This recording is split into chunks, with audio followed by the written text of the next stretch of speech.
Porkins Policy Radio, offering a unique perspective on everything: geopolitics, culture creation, the reality of the world we live in.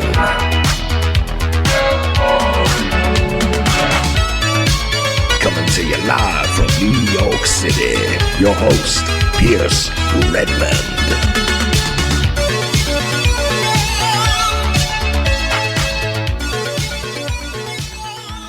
Okay, everybody, welcome back to another episode of Porkins Policy Radio. As always, I am your host, Pierce Redmond, and you can find this show here at American Freedom Radio, AmericanFreedomRadio.com, as well as on my website, which is PorkinsPolicyReview.com. And again, we're on iTunes, YouTube. You can always follow through RSS, and follow me on Twitter as well, at Porkins Policy.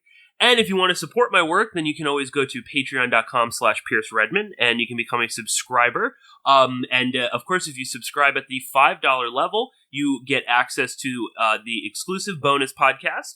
And most recently, for people who are curious, the bonus podcast was a really interesting, long-ranging interview that I did with Matthew Russell Lee of Inner City Press. We talked about corruption at the UN and the recent conviction on fraud and corruption charges of Enlap Seng. So, very interesting podcast and well worth a listen.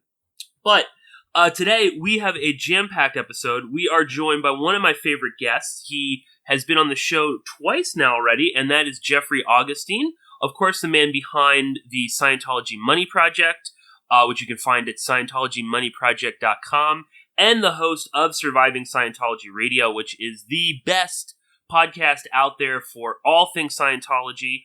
Jeffrey Augustine, how are you? Good to have you back on. Pierce, it's great to be back on. I'm doing tremendous. Excellent. Excellent. So we were just sort of talking off air. A lot has been going on, both publicly and behind closed doors with Scientology. There's lots of stuff that we're going to cover, but briefly, I just wanted to talk a little bit about Leah Remini, who continues to make headlines in her battle against Scientology. And just recently, a few days ago, she won, her show, Scientology: The Aftermath, won a Television Critic Association Award for Best Reality Series. And we just wanted to touch on this briefly, just because this is a pretty big deal, Jeffrey, when you think that a few years ago even, this would have been highly unusual for a prominent show so critical of Scientology winning an award in Hollywood, of all places. So just give us a sense of how much of a big deal this is, and anything you want to talk about with Leah Remini and her show, because it is just it's having such a big impact. But what's your take on this, Jeffrey? Well, first of all, big congratulations to Leah Remini and her team, Mike Rinder, her producer, her crew. Tremendous show, Leah Remini, Scientology and the Aftermath on A&E. A&E took a big step in airing the show because, as you know, Scientology has a history of going after journalists, media networks, who want to run shows. And that goes back to the 1991 Time magazine piece, Scientology, the cult of greed and power. But what's been interesting to see, Pierce, is over time, Scientology keeps getting pushed back. They threatened Vanity Fair. They threatened CNN, Anderson Cooper, when he did his piece. They write these legal threat letters and nothing happens. They don't want to sue because their Achilles heel is that if they were to sue anyone, you could depose David Miscavige, their leader. Right. He doesn't want to be put in deposition. So Leah's show is extremely courageous, nevertheless, because the church was constantly on her, waging what's called a black propaganda right out of Scientology's Book of Dirty Plays, character assassination, a smear campaign. So Leah, Mike Rinder, everyone else connected with the show was constantly attacked. And it takes a lot of courage to go on the show knowing you're going to get a target on your back from the Church of Scientology. They're going to try to smear your character. This is just despicable for the Church of Scientology Office of Special Affairs to do, but that is Scientology policy. We were seeing textbook, character assassination campaigns, and Leah kept speaking her truth. And guests kept appearing, and it was magnificent. It's a vindication of Leah Remini speaking out against the church. It's a vindication of everyone who appears on her show who has the courage to speak out about Scientology. It's a big deal because it takes on Scientology in a way that it's never been exposed. And that is week by week with people telling very human stories. Alex Gibney's documentary Going Clear was spectacular. That's a film, but when you have a week to week really getting down into the level of where people live, you have more time to hear the stories. And Leah has done such a good job. And Mike Rinder, who was at one time the number 3 man in the Church of Scientology, worth his weight in gold of the show because he was there. He lived it. And so it's a big deal. Yeah, no, definitely. And again, too, it speaks volumes to the sort of disappearing power of Scientology.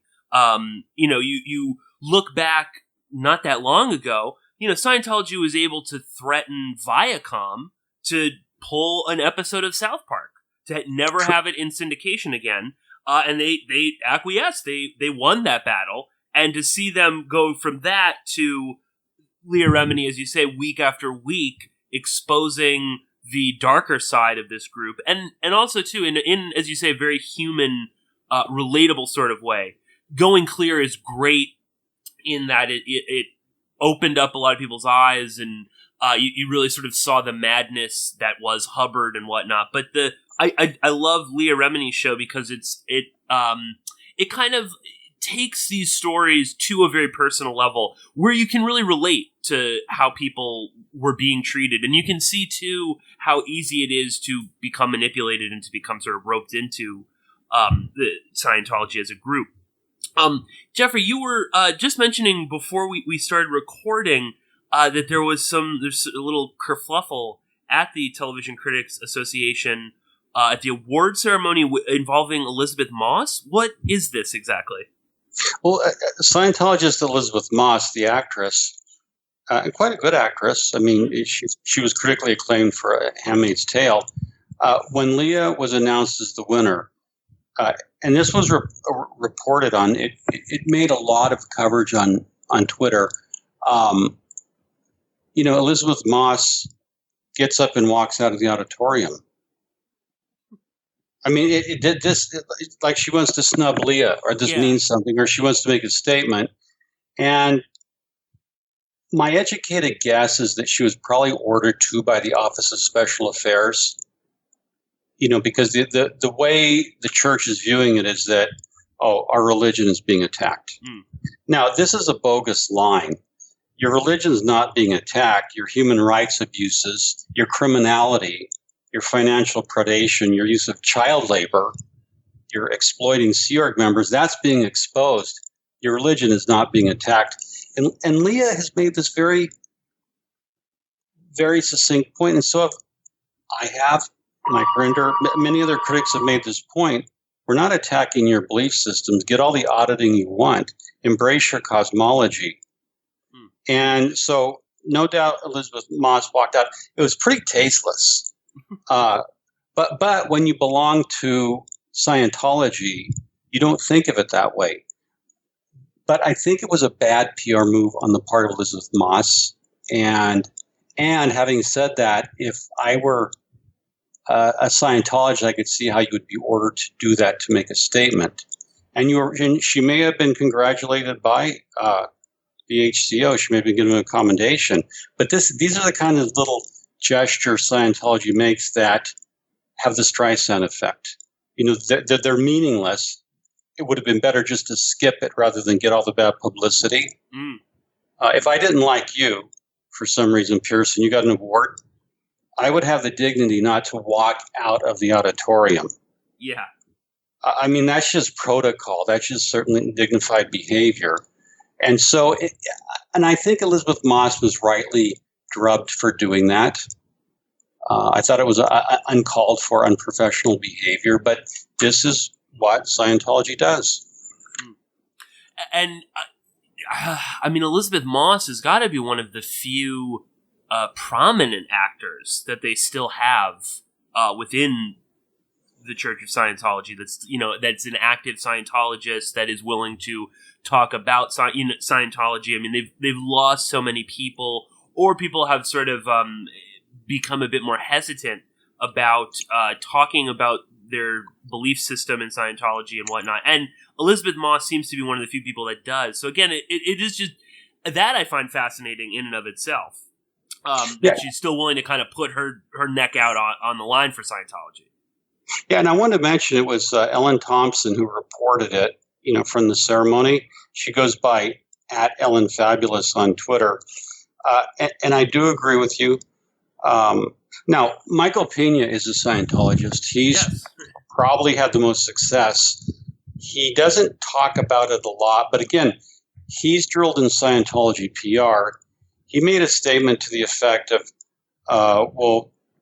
to paraphrase, Pierce, if you and I were friends and we were in, Hollywood, I wouldn't read a tabloid piece on you, especially if it was misinformed. Now, that's pure propaganda. Michael Pena is either willingly blind to what his church is doing, doesn't want to know about it, or considers it to be, he believes what he's told, that it's all lies. So the problem with the celebrity strata, and I'm getting ready to go into a phase where I'm going to discuss the Scientology Celebrity Center. I just interviewed Janice Grady, who was an original Commodore's messenger for L. Ron Hubbard on the ship Apollo when she was at age 11. And her mother, Yvonne Gilliam-Jensch, started the Celebrity Center. And it gets an interesting story. I'm going to talk to Ellen Barton, who was the protege of Milton Cassilis, the legendary acting teacher at Beverly Hills Playhouse that was sort of a Scientology nexus for a long time. We're associated with Scientology until Milton fell out of favor. And I'm going to talk to Karen Schless-Presley, who at one time was married to Peter Schless, who composed Wind Beneath My Wings by Jeffrey Osborne, the mega hit in the 80s. Sure. So there's a whole culture of celebrity. And maybe in another interview we can get into Celebrity Center and how they're treated. But going back to Michael Pena, Elizabeth Moss, these celebrities, even Tom Cruise, are not willing to confront what their church really is. That's my proposition.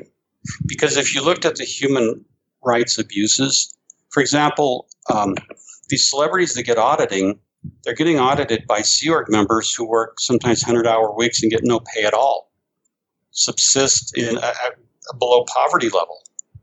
And Pierce, my question to these celebrities, to any Scientologist in the church,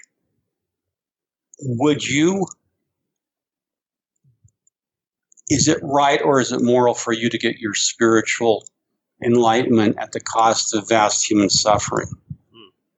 And I suggest that's immoral. If my enlightenment has to come by Sea Org members suffering, by children working in the Sea Org, child labor, I'm going to forego that type of enlightenment, if you want to call it that. And so these fundamental things the celebrities will not look at. Instead, they'll be told, walk out if Leah gets the award. And so there's what's called in Scientology not-ising, which is just a word meaning denial, not willing to look at the situation. So Leah and her show have constellated a lot of these issues. And that's why the Church of Scientology has pushed back so hard on Leah. But, she's tough and courageous, not going to back down.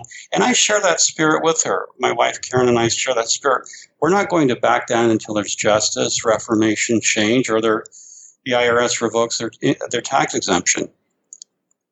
So that's the broad context of what's going on, Pierce. No, and important again, Jeffrey, as you said, I mean, to not going after the belief system. If you want to believe in as you said, the cosmology of Scientology, go for it. But being critical of their practices is I think it's a good distinction. And it's very easy for people to, laugh and make fun of Scientologists with Xenu and body thetans and all of that sort of stuff. But, leaving that to one corner, and instead talking about, child labor, these allegations that seem to be increasing about, sex with underage children within the church and, sort of covering up of that. Those are just legitimate grievances. That should not be going on. So I think it is, as you said, important to make that kind of a distinction between those two.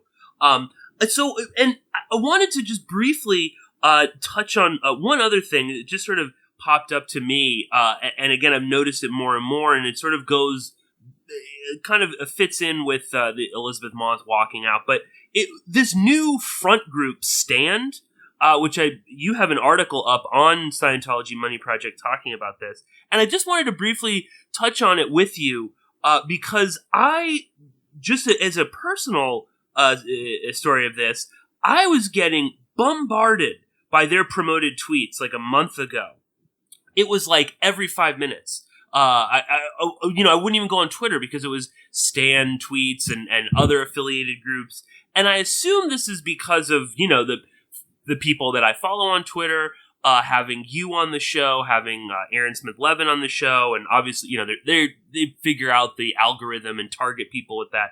But even stranger was I couldn't block them for a while. And I don't know if that was like a glitch, with Twitter or with my phone or something, but oddly, I didn't have the option to block them. And then eventually I did. But just to touch on this a little bit, what is this group Stand? And because they are very upfront in you're attacking our belief system, and they're calling for these boycotts of like major corporations and things like that. But what is Stand, Jeffrey? And have you had any experience with them? Well, Stand is yet another in an endless series of phony Scientology front groups. And the acronym means Scientologists taking action against discrimination. So, to give you the context, Pierce, Scientology has had a long history of phony front groups that they usually use the term like concerned citizens. So Concerned Citizens for Human Rights is a Scientology front group that really is promoting Narconon. Mm. And, so they have like concerned citizens who do this. And Scientology is very good. It's really easy when you're an organization like that to just create groups, get rid of them. Hubbard created a group in 1955 that was supposed to insist on psychiatrists, psychologists, psychotherapists taking an oath of loyalty to the American government. And he did a mass mailer, and this thing backfired so badly. He mentioned in the mailer that Vice President Richard Nixon was interested in who would and wouldn't take the oath of loyalty. And this came to the attention of Richard Nixon and got Hubbard on Mr. Nixon's bad list, which, of course, Richard Nixon was not a man whose bad list you wanted to be on. So in that vein of officious, phony front groups, Stand is basically, and I'll reiterate it, rather than Stand listening to the critics and saying, should we reform this church? I mean, we're being criticized for these horrendous human rights abuses, financial predation, bankrupting people. There's a point at which you either listen to your critics or you just go into denial and keep doing the same thing. Stand is the same thing they've always been doing. We're not doing anything wrong. We're being attacked by bigots. We're being persecuted. We're victims. And it's sort of a deflection or a misdirection away from what the media, critics, journalists, ex-members are really saying. So David Miscavige, I know at least 12 people personally whom he physically assaulted. And Anderson Cooper asked Church Attorney Monique Yingling, why weren't the authorities called? That's an assault. That's a crime. And she said, we chose to handle it in-house. So Stan is just to muddy the waters, an attempt to muddy the waters on Twitter. Okay? And what they'll do is they'll attack Leah Remini and her guests. And the article I wrote was about their latest hypocrisy, and it's on the Scientology Money Project. And so what they're doing is what Christian groups did in the 80s. Do you remember when Disneyland started becoming friendly to the LGBTQ community? Yes, yeah. Like that was gay night at Disneyland. Yeah. And American evangelicals just blew up. Like, how dare Disneyland admit gay people? How dare they? And I remember they wanted to boycott Disneyland. And back then, the evangelicals were boycotting, like Anita Bryant wanted to boycott Florida orange juice. Right, yes. I mean, this just insane stuff. So Stan put up a tweet that because Geico advertised on Leah's show, the automotive insurance giant, that Scientology, why is Geico sponsoring religious hate against Scientology? Well, Geico responded saying, we buy blocks of advertising. We might not even know where it's going to go. But the point is, Scientology is trying to emulate the same sort of actions evangelicals were doing. Right now, because Disney owns half of A&E, they're trying to, hector Disney, and pressure Disney into maybe killing the show. Going back to South Park, Pierce, I wanted to correct something. Mike Rinder related the story because he was still working as the commanding officer, Office of Special Affairs in Scientology. He used church connections to go into Creative Artists Agency to try to exert pressure at CAA. Their big headquarters building is called the Death Star in Century City, to try to kill the South Park episode, Trapped in the Closet, right? And that failed miserably. So Stan is just the same thing. Now, obviously, Scientology, when it needs to spend money, it will spend money on social media. It'll buy ads on Google. It'll try to flood Twitter with ads. And people like you and I who use Scientology, search that, it'll target us. So this is just targeted harassment. Spamming is really what I look at it. And they're trying to get their message across rather than address the substance of the criticism. So Stan is led by a guy who's Office Special Affairs, New York member. And the question I ask, Pierce, and this gets interesting, Scientology spent somewhere upwards of $100 million to buy the old KCET studio lot here in Hollywood. I think they paid $45 million for the property and put millions and millions more dollars into it.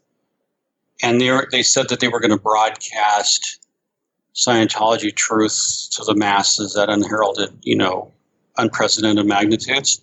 So they have this empty $100 million studio that's broadcast nothing. It hasn't rented time on Spectrum cable like the church said they were going to do. So what are they reduced to, Pierce? Put yourself in Scientology's place. You're being exposed for what you really are. You can't admit to it. Scientology is not going to come out and say, yes, we're a horrendous abuser of human rights. We lie to our own parishioners. We lie as the central principle of our own existence. So Scientology has a principle called outcreate. That means we must outcreate what's being done to us. So really, flooding Twitter, given that they can't broadcast any programming, because what are they going to broadcast? Speeches of L Ron Hubbard? What kind of ratings? What kind of ratings will that give? Or speeches of David Miscavige opening ideal orgs? Who's going to watch that? I mean, Scientologists wouldn't watch it.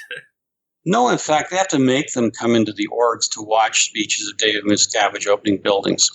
So this is a counter-reaction. Stan is a counter-reaction to Leah Remini.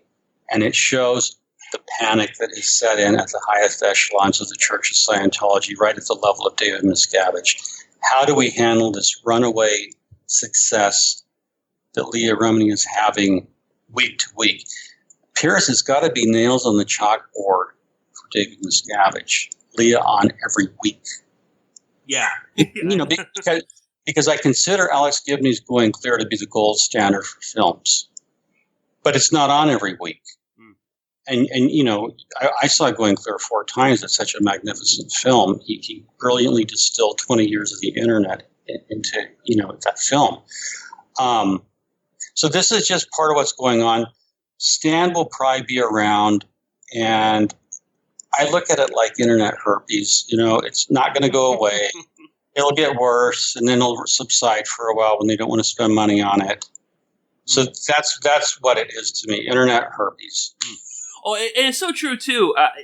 It seems so silly, and it also shows again how out of touch Scientology really is with the way social media works, the way that the internet works, internet culture. I mean, they're again for this religion that has science in the name. That's supposed to, you know, they're always harping on about, you know, the tech and technology and, you know, new e-meters and all the sort of, you know, facade of being this futuristic high-tech thing. But they still don't really understand how social media works or a good way to do it. You know, there has to be a more clever way of conveying your message than Stan promoted tweets. And as you point out, too, they've got this state-of-the-art studio that doesn't do anything.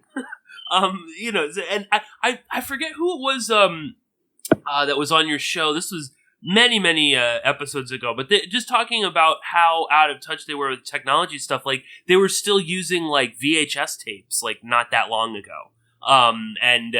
You know, they hadn't really updated to basic sort of everyday technology. So it just sort of jump in.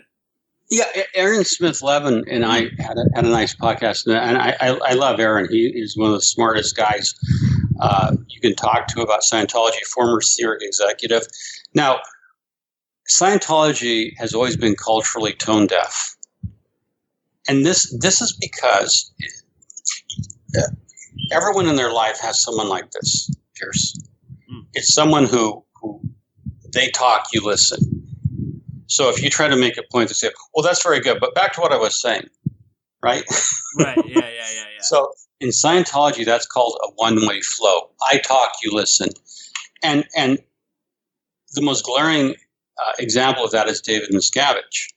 He gives speeches, he talks. No one's ever allowed to ask him questions. He doesn't get press conferences. He doesn't go on television. I think what he's done, 2 television interviews in his life. Yeah. He's a self-declared global ecclesiastical leader. Well, he's not a global ecclesiastical leader. He's like a mafia boss who doesn't want to be in the limelight. In fact, when they did ABC with Ron Miscavige Sr., who's a dear friend of mine, they had to send out Monique Yingling, his attorney. So David Miscavige epitomizes the inability to communicate. Why? Because you're going to get asked hard questions you don't want to answer. Like if you were a church official, Pierce, and I said, why is the Church of Scientology using child labor? You couldn't defend that morally. And church attorney Monique Yingling has said, well, where we do, we follow all applicable child labor laws. That's a horrible thing to say. You shouldn't. Yeah. It's like when Mark and Claire Headley sued, you know, and they may have sued on the wrong facts, right? They could have maybe had a different causes of action to sue on. But the Church of Scientology was basically saying, we beat those human trafficking charges. It's like, wait a minute, you should never be accused of human trafficking or visa fraud. Religious worker, you know, visa fraud. You should never be accused of using people's credit cards without their permission. And so L Ron Hubbard created Scientology's PR policies in the 50s and 60s. They're horribly outdated. And because Scientology is slavishly devoted, it must obey Hubbard's outdated public relations policies. They don't know what to do. And one of the most stunning displays where you saw that was when Anonymous came out in 2008 with their video, and then Anonymous launched into the protests. Scientology was helpless before Anonymous. They had no idea what to do with this asymmetrical group that had no center. It was individuals, but it was anonymous, and they didn't understand what anonymous was as a collective, but wholly decentralized with no leadership. And that's why they began to claim that anonymous was terrorists, and the church sent these phony envelopes of anthrax to itself, claiming it was being persecuted. Right. And, you get some people writing, bad faxes and things, so there's always some things the church can cite. But that's like the outliers, the very small percentage of lunatics that, will. So Scientology just doesn't know how to talk to culture. They may look at the exceptions and say, look what this person did to us. But that's one person. And they don't talk about what they did to tens of thousands of people. Yeah, exactly. So it becomes propaganda, Pierce. It just becomes a propaganda effort or a misdirection, a way to muddy the waters, direct your attention to something else. And people see through that. Oh, exactly. It's so transparent now. I think more and more people are really kind of waking up to this. Jeffrey, is your it's having a little sound problem with maybe with your microphone, or it sounded like just a lot of background noise. So I don't know if that's your headphones or not. But moving on a little bit, because we're just sort of talking about front groups and all that sort of stuff. And there, just a few days ago, a very prominent conspiracy writer and researcher passed away, Jim Marrs, who has a very interesting and relationship to Scientology, and was awarded an award by one of the more prominent Scientology front groups out there, CCHR, which is well known, again, in the alternative media conspiracy culture. A lot of people quote from CCHR, and I'm sure we'll get into that. But this is a really fascinating topic to talk about, Jim Marrs and Scientology, in that, I'm sure you've seen this, Jeffrey, but, there's all of these people, eulogizing how wonderful Jim Marrs is, and he's this great, researcher and writer, and he, blew the lid off so many things like UFOs and JFK and all of this. And, it's almost like a footnote that he has this bizarre, close relationship with Scientology.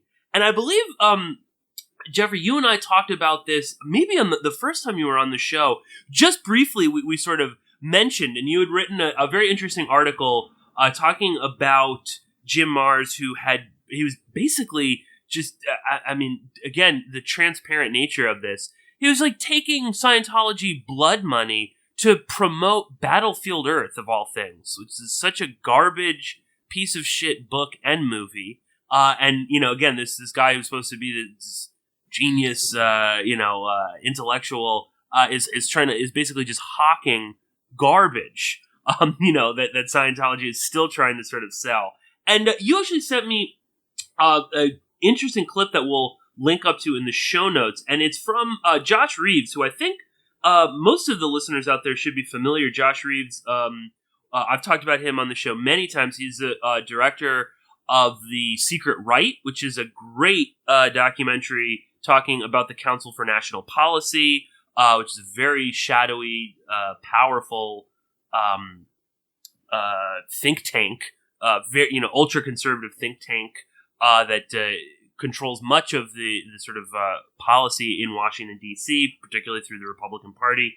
But Josh Reeves has a new movie, which I believe is called The Spellcasters. I have not seen it yet, but I was told by a friend of mine, Aaron Franz, a fellow podcaster, about the movie because it deals with Scientology. So, Jeffrey, this is a fascinating topic. What is going on with Jim Marrs, and what is this bizarre connection between him and Scientology? Well, when a couple things that we know, and this is from Aaron Smith Levin, who he did a post when I when I did my money project piece. And Aaron notes that Jim Marrs' books, Rule by Secrecy and Alien Agenda, were mandatory reading for all Office of Special Affairs staff in Scientology around 2002, 2003. Now, I've heard that from several sources that David Miscavige fell in love with these books. And Mars's cosmology dovetails with the idea of Earth as a prison planet. That's what L Ron Hubbard said, that Earth was a prison planet, a dumping ground where other civilizations dumped their misfits. And when you look at the Scientology, and even Hubbard called it space opera, not my terms, his, there was some resonance that Mars's work appealed to David Miscavige, such that he ordered them to read these books. And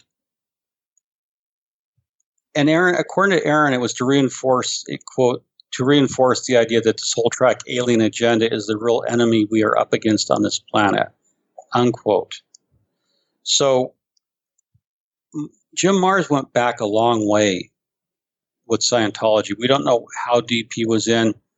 Josh Reeves wonders aloud if he was a Scientologist. And that's an interesting question. Was he a crypto Scientologist? I don't know, unless the church came out. But he certainly was sympathetic to Scientology. And he did Pierce, when Scientology goes through catastrophic PR failures, they do things like reissue the book Dianetics. Yes, right. To sort of like internally to take their members' attention off. So they were going through a hard time in 2016 with Going Clear and other things. So they re-released Battlefield Earth, and that's where they brought Jim Marrs in to as a pitchman. And it was strange. You know, I've read his books, and I like them for what they are. I thought Alien Agenda was very interesting for what it was. I'm not saying I believe it. I'm just saying it's interesting to read his speculations and his theory, because I do a lot of broad reading, right? And what his connection was, we don't know. But again, you know, the Church of Scientology is associated with the Nation of Islam. Mr. Farrakhan ordered that you couldn't be in leadership in the Nation of Islam unless you did Dianetics. And now Dianetics is becoming Scientology. And Josh Reeves, in this video you should reference, weaves in a lot of theories. Like you go back before Jim Marrs, you had L Fletcher Prouty, yes, who was intelligence officer, and he tries to argue that L Ron Hubbard's war records were sheep-dipped. And Prouty offered no evidence whatsoever. For example, he said there were certain notations that indicated he was in military intelligence. However, the burden was on Prouty to carry his claim. He never showed what the notations looked like gave us a picture, this mark, this is the type of mark. I've had top secret clearances in the past, and I know the annotations and indications and how to read these things, right? So there's, one wonders if, this is just Scientology paying money to outside experts to try to create some myth about L Ron Hubbard that's credible to their members. You wonder if L Ron Hubbard, his war record has been disproved. He was not a war hero. He was not crippled and blinded. He did not have 3 Purple Hearts. He did not have the Bronze Star. He did not fight in combat. None of that's true. So this is what I wonder, Pierce. Is this the church cynically just paying outside people enough money to say these things? In other words, was Jim Marrs just in it for the money? Right. Or was there something more that attracted him? And Scientology attracts strange bedfellows. Like they have Writers of the Future contest. And that's done by Author Services Incorporated, a division, a part of the Church of Scientology. So now that Jim has passed away, and we will never know unless a member of his family tells us or someone leaves the church. But there's enough stuff in the whole alien idea that aliens are on this planet and they're secretly controlling. In Scientology, it's believed that the psychiatrists are part of an ancient alien race that come from the planet Farsec and they've reincarnated here in human bodies to keep people enslaved.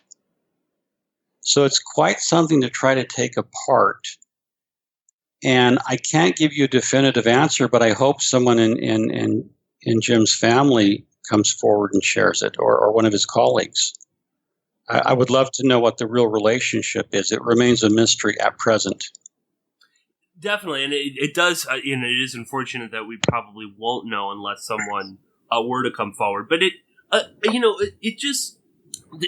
strikes me as another sort of bizarre foray into the alternative media conspiracy culture movement that Scientology has sort of danced around that and been on the periphery of that movement periodically throughout its whole entire from the 50s onward. I'm interested on your take on that because it seems like sort of a bizarre a subculture for Scientology to be involved in. But as you say, I mean, Jim Marrs's books are sort of compulsory reading, or they're on an approved list in Scientology. You've got groups like the CCHR who continually kind of promote people like Alex Jones, let's say, or others like Ron Paul. I believe they've promoted him, and I believe Ron Paul's even spoken in favor of like a CCHR or a doctor associated with CCHR, something like that. And what do you make of that? Do you get any sense of why they sort of are appealing to that crowd? What they're getting out of it? Is it just like another demographic for them to kind of probe and hope that they get new people sort of coming over? Because, on the face of it, you've got all these people out there, the truthers, whatever moniker they want to use, but there's, and they know the secrets, they know the reality of what's going on, and, it's all a matrix and stuff. And you would think that, they would sort of see Scientology for what it is.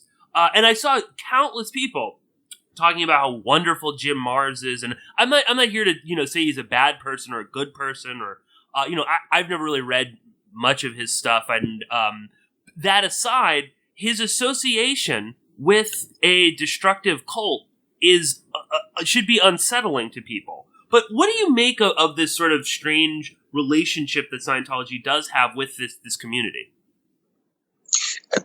A few things. Scientologists, and I'm not meaning all Scientologists. I've talked to some Scientologists who had a really deep interest in the work of David Icke. Mm. Okay, so because Scientology has its unique cosmology, which mentions, Xenu and implanting and implant stations, civilizations on other planets, the Markab Confederacy, heliotrope implant, Scientology is open to and available to alternative realities. Okay? Now, what people who like to read this conspiracy things, these types of cosmic conspiracies that involve aliens, reptilians, the British family being reptilians, that kind of thing.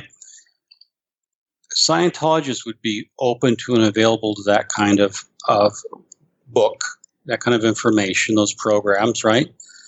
Because it seems to validate for them that reality is more than what you see. Now, however, Scientologists, and I'm talking about people in the church, they are reductionists. In other words, Hubbard took all this vast body of work and he would reduce it to saying it's a series of implants. You've been implanted in like between lives. Hubbard said there's an implanting station on Mars where you go after you die and you're implanted again and sent back to Earth. He doesn't explain the mechanisms of how it happens, it just happens. And he explains the mechanism of how you came to get body thetans, right, through Xenu and Incident 20T3. Right. So this kind of stuff appeals to them because it affirms your belief. And by analogy, when I was a young man in the Christian church, and I'm not a Christian, I was raised in that tradition. I went to Christian university, right? We had scientists who would come and speak at churches and tell us why the story of Noah's Ark was plausible. And they would tell us, remember there's a letter that circulated around the early internet showing why the missing day in the Bible was accurate, and the NASA scientist had found it. Right. It's all a hoax. Yeah. And Noah's Ark being plausible from an engineering point of view is outrageous. Yes. I mean, just the solid waste stream of all those animals. And how do you separate lions so they don't eat, right. the food chain, right? And but as a Christian, we ate this stuff with a spoon. Oh, we have someone with a PhD telling us that Noah's Ark really happened, and the missing day in the Bible is true. Oh, so it affirms your faith. You want to hear it. You need to hear it. You're so desperate because you're getting bashed by evolutionists, and atheists, right? And you're so beaten down that it's like, what a welcome relief to have someone who's not one of us tell us that we're okay and this is true. And it's even better if you do have a scientist or an authority figure telling us true. So when you have someone of Jim Marrs's caliber, and he was a big writer within his circles. Oh, yeah, absolutely. I mean, sold a lot of books, is well known, right? Mm-hmm. To have someone of Marrs's caliber appear as a Scientologist and basically tell you that you're okay and you're on the right track, and I agree with a lot of what you're saying, even if he's not a dyed-in-the-wool Scientologist, you're going to be so relieved that, no, we're not a cult. There is some truth about what we're saying and other people can see it.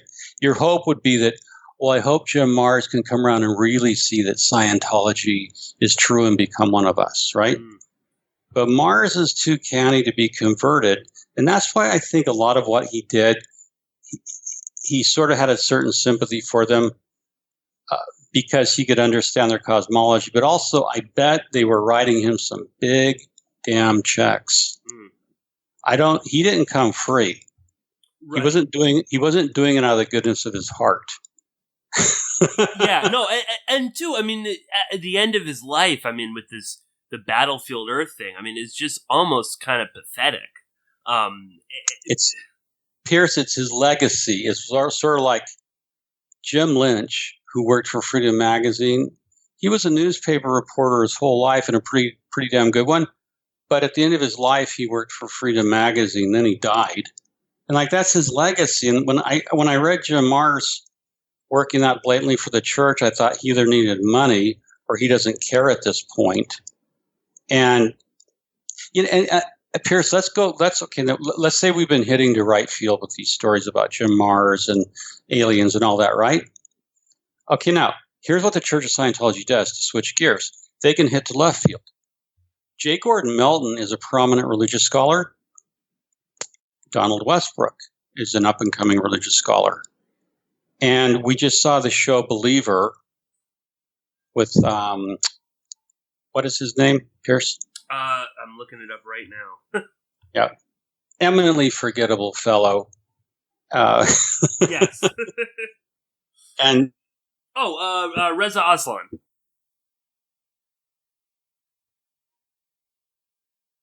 Did I lose you there, Jeffrey? Are you back? Oh, we might have just lost Jeffrey Augustine there. We'll try and reconnect. All right, are you there, Jeffrey? I'm here. Are we back? Oh yeah. We're all good. It's Reza Aslan, who is eminently forgettable. Yeah, Reza Aslan, the horribleness of his work, and he was outrageous. When he ate that piece of human brain and tried to infer that Hindus were cannibals, I was outraged. Mm. And I thought his show was a freak show where he was a universalist trying to say all paths lead to God, right? But anyway, my point about J. Gordon Melton, Christian religious scholar, Donald Westbrook, Christian religious scholar out of Claremont, and Reza Aslan, Scientology is trying to go into the Christian circles and say, we're Christian, we're ecumenical. Mm. And so you can see the cynical PR outreach. We'll talk to communities that have aliens and extraterrestrials. We'll talk to communities who have the angels and demons and exorcism, and then we'll try to push our anti-psychiatry, anti-psychiatric drug medicine, in Congress through funding CCHR, right? So they're going to have a broad outreach, and they're going to keep throwing stuff against the wall to see what sticks. If I'm Scientology and I'm a marginalized minority cult that has horrible PR, I'm going to look for friends wherever I can find them, and I'm going to spend money and write checks. And you know what's funny is when they do an ideal or a grand opening, they can't get a U.S. senator. I mean, they get Congress people every once in a while who I'm sure they have donated to, and they can get some lesser officials like this assistant ambassador to some small country, right? Mm-hmm. And so they're looking for allies, and I think that's where Jim Marrs fit in. Fletcher Prouty was to try to bring some credence to L Ron Hubbard's manufactured war biography, and that's what I think it is. You gotta find who you can work with. No, it strikes me that sort of like we had talked about before with the NOI and Farrakhan is just it's another. There is an overlap in that they both do believe in essentially much of their cosmology is based around UFOs in the Nation of Islam and in Scientology. And so you sort of, as you say, you find common ground, and then ultimately it's bodies in the door, which is Scientology is so based around statistics. And if you can convince every person in the Nation of Islam to take auditing, well, that's great for you, It strikes me that perhaps there's that as well with the Jim Marrs stuff. But I don't know. There's just something. You mentioned Fletcher Prouty, and that's someone who I give almost no credence to. I just I find many of his claims to be kind of out there and stuff. What's the perspective from within Scientology on Fletcher Prouty? Because and again, he's a huge figure in the alternative media conspiracy culture. Again, I think for a lot of people, they almost forget his association with JFK, his association with the national security state, and they know him. Again, his legacy is sort of tinged with he's the one that said that Hubbard was basically CIA, or some sort of intelligence asset. What's the view from Scientology on this? Well, the L Ron Hubbard biographer Danny Sherman takes Fletcher Prouty as gospel, and you would if you were in the church, because it gives you a basis of having a player in military intelligence at that time saying, yeah, it's true. As the founder of Scientology was actually a war hero. He was in military intelligence. He did all of that. And this gets real interesting. We don't know Fletcher Prouty's finances. We don't know if he needed the money. We don't know if he took a payday to do this. We don't know if he really believed it because he's no longer with us. He's someone I would love to have interviewed.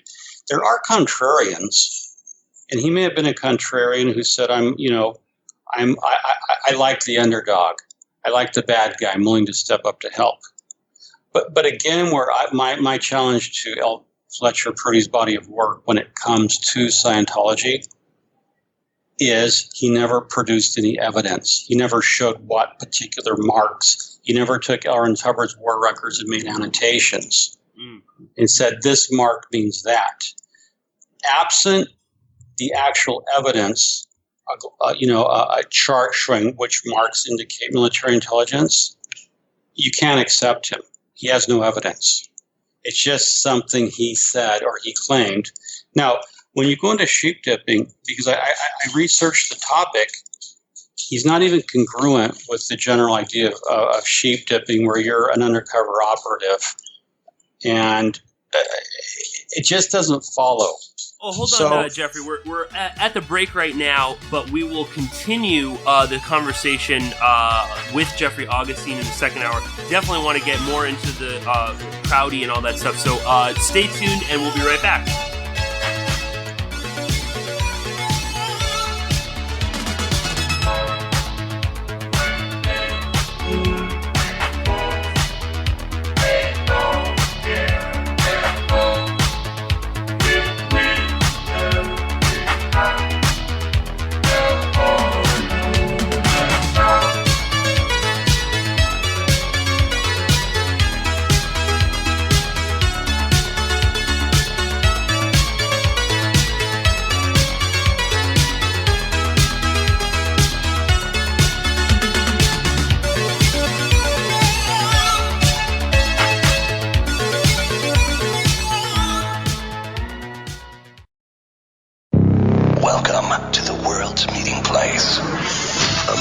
American. It's practically narcotic. Freedom. Oh, yes, I like very much. Radio. You're an American institution. American Freedom Radio. And I hope people support American Freedom Radio. And I hope people vote with their dollars and really understand the value of having American Freedom Radio. Because that's my family. If you love me at all, Jack Blood, support American Freedom Radio. Like, my family has literally disowned me. American Freedom Radio, Danny and Don and those guys, those are my actual family. So please support these guys, because they have all the technology, they have all these great things that they're going to do, but obviously they can't do it all by themselves. So not only would I like to see you support them, I'd like to see you retweet them and repost them and really get involved and get on the bandwagon, so to speak, on doing that do-it-yourself promotion, because they're a do-it-yourself radio network, and we just need that so much. Did you know there are 3 million edible food plants on Earth, and none have the nutritional value of the hemp plant? HempUSA.org offers you hemp protein powder. It does not contain chemicals or THC, is non-GMO, and is 100% gluten-free. Hemp protein powder burns fat, builds muscle, contains 53% protein, and feeds the body the nutrients it needs. Call 888-910-4367 and see what our powder, seeds, and oil can do for you. Only at HempUSA.org. HempUSA.org introduces 3 brand new detox formulations of micro plant powder. Brain Fuel for depression, bipolar disorders, and stress. Total Care, anti-cancer agent that cleans the liver and organs and increases memory. Rejuvenate, invigorates and heals the body, mind, and spirit. These products are your alternative to pharmaceuticals. Call 888-910-4367 and like us on Facebook. We ship worldwide. Only at HempUSA.org. What about show business? Show business, completely dishonest, corrupt, and full of shit, but in a nice way. Plenty of expensive drugs and perverted sex. If you're gonna be full of shit, might as well enjoy your work. Then you have the media. Not just the news media, let's include them all. The media are almost literally exploding with bullshit, because they're located right at the crossroads of all the other bullshit. The media are made up of equal parts advertising, politics, business, public relations, and show business. These people are sitting right at bullshit junction. There's enough bullshit in the media for Texas to open a branch office. And you still have enough left over to start 2 law firms and a Christian bookstore. What has American Freedom Radio ever done for us? Provide us with free education? Well, that's obviously effective, but apart from reversing the dumbing down of America... All the information they provide is free? What about the free podium for broadcast activists to speak from, man? Exploiting commonplace corruption? They help vulnerable people who don't have a voice? Bringing light to important information nobody else does. Or they never censor, hang up, or cut off their guests? Well, that's no fun, is it? Oh, they created a fantastic alternative media source during an era of bad, manipulative, and infiltrated mainstream and alternative media shows and scam. Okay, well, apart from the free education, free information, free podium for broadcast activists to speak from, exposing commonplace corruption, helping vulnerable people without a voice, bringing light to important information nobody else does, and creating a fantastic commercial-free alternative media source in a sea of bad, manipulative mainstream and alternative media shills and scum, what has American Freedom Radio ever done for us? Donate to American Freedom Radio today. No rules, no rules, no taboo topics, no taboo topics, no fear of doom, no fear of doom. We are American Freedom Radio, American Freedom Radio.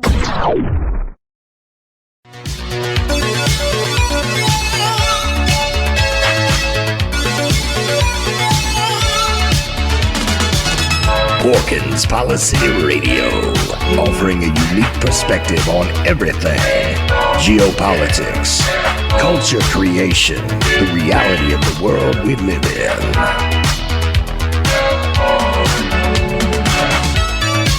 Coming to you live from New York City, your host, Pierce Redmond.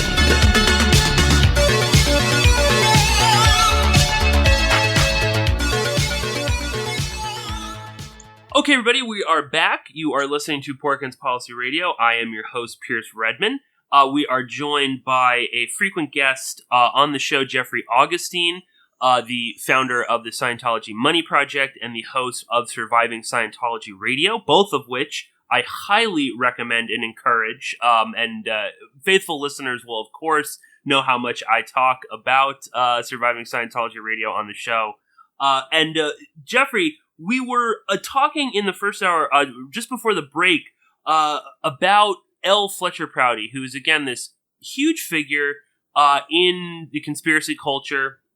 And he, like some other, like, say, Jim Mars, is, for whatever reason, intimately connected with Scientology. And you were just sort of talking before the commercial break there about Prouty's sort of assertions that Hubbard was sheep-dipped. So continue what you were saying on that, because again, this is this is sort of like the crux of his whole thing, which, I don't even know. I mean, we'll get to that, why he would even bring it up, but talk about the sheep-dipping of L. Ron Hubbard. Well, that was a claim L. Fletcher Prouty made. It's been rebutted. John Atack, spelling of his last name is A-T-A-C-K, who wrote Let's Sell These People a Piece of Blue Sky. Fabulous book on Scientology. He wrote a column on Tony Ortega's blog, and if you Google Tony Ortega, John Atack, A-T-A-C-K, and Fletcher Prouty, you'll find it, right? Here's the basic problem. L. Ron Hubbard's war record, the chronology, is very well established through the service records, okay? And L. Ron Hubbard, for example, makes a claim that he was landed on Java by the destroyer Ed Sol. He was machine gunned in the back by the Japanese, floated all the way back from Java to offshore Australia, where he was rescued by a destroyer. Well, the time doesn't exist for that to happen if you look at his service record when he arrived in Australia, when he left, right? Mm-hmm. Also, when L. Ron Hubbard died and the coroner examined his body, there were no machine gun bullets. His medical liaison officer, well, two of them, Kima and a guy called Jim Din, there were no machine gun bullets on Hubbard's body. Mm. He wasn't treated. There's no hospitalization record for him having bullet wounds. Plus, if he floated hundreds and hundreds of miles in a rubber raft, he wasn't dehydrated, sunburned. Yeah, I mean, look, if you got machine gunned in the back and you're floating in a raft, you're not going to make it hundreds of miles to Australia. The whole thing is just impossible. And Prouty also never matched Hubbard's well-known war records to Hubbard's claimed events. Instead, we're left with these cockamamie stories of Hubbard, with Prouty just basically just saying, yeah, the war records look like it. So I have dismissed the whole thing. Now, that doesn't dismiss Prouty's body of work altogether. I'm just saying that my suspicion, my opinion, is it looks like he took a payday. And he probably had some probable basis for making that opinion. But again, I would really, my question as a researcher, I would like to know Prouty's finances at the time. How much did Scientology offer him to be a consultant? How much money did he need? Was he in debt? Was he saving up money for retirement? So absent these facts, I dismiss his work when it comes to L. Ron Hubbard. Oliver Stone finds his work fascinating related to Kennedy. I'd love to talk to Oliver Stone. Well, if you find his work fascinating related to Kennedy, what do you think about his work related to L. Ron Hubbard? There is a rumor, Josh Reeves offers the conjecture that Stone may have been a Scientologist. Yeah, I don't think so. I think he may have dabbled like so many people do. Maybe a dabbler. So these things are interesting because a lot of people, especially in the 60s and 70s, did Scientology. It was a more avant-garde thing back then. People nowadays see it as this train wreck of a cult. Back then it was more avant-garde. And the deviance was hidden. You didn't see the deviance because the internet didn't exist. This is why, the CIA remote viewing program, Operation Stargate, it had OTs working in it. Ingo Swann. Yeah, Hal Puthoff, Ingo Swann, a couple of others. And Scientologists are eager to take this remote viewing and use that with Fletcher Prouty's work to create an idea that we are part of this. The real OT levels were stolen in 1972 by the U.S. government because they were so powerful that only the CIA wanted them for themselves. And Scientology itself, Scientologists have created their own conspiracy theories where L Ron Hubbard was kidnapped or killed in 1972 and a body double, Really? served. Yeah, you can go online. So there's even Scientologists creating their own conspiracy theories online. These are not sanctioned by the church, and they may have been people that left, but they want the OT levels. The OT levels, Hubbard said, would allow you to go exterior from your body as a thetan or a spirit, and you could literally travel anywhere, and you could read books. Like if I'm here in LA, I could leave my body, go over to England and read a book. I could go to your house and read your bank account. So the potential for psychic espionage was tremendous. Now, the question arises among critics, has Scientology ever produced anyone with the OT, operating thetan abilities claimed by Hubbard? No. And Hubbard said, well, you can't go show off your abilities. That's kind of how they ducked that one. And so these Scientology conspiracy theories say, well, we don't have the OT abilities because they were stolen by the CIA for their own use in psychic espionage. And if you read Operation Stargate, really the CIA determined that there was not much to remote viewing, that spy satellites, human intelligence, reconnaissance flights, worked a lot better. So there's always the will to believe. And in Scientology, because there's no scientific or empirical evidence for the technology, they've never done any university level, peer-reviewed studies of Scientology. What you have to do then is, absent that kind of academic research, you have to go into the world of conspiracy to buttress your claims. And you have to go by influence among religious scholars and among people like L. Fletcher Prouty, Jim Marrs. In other words, Scientology has to go by credibility because it doesn't have any friends. Like, for example, David Miscavige, the church leader, he's never had his picture taken with a U.S. president, a U.S. senator. You don't see him with prominent politicians.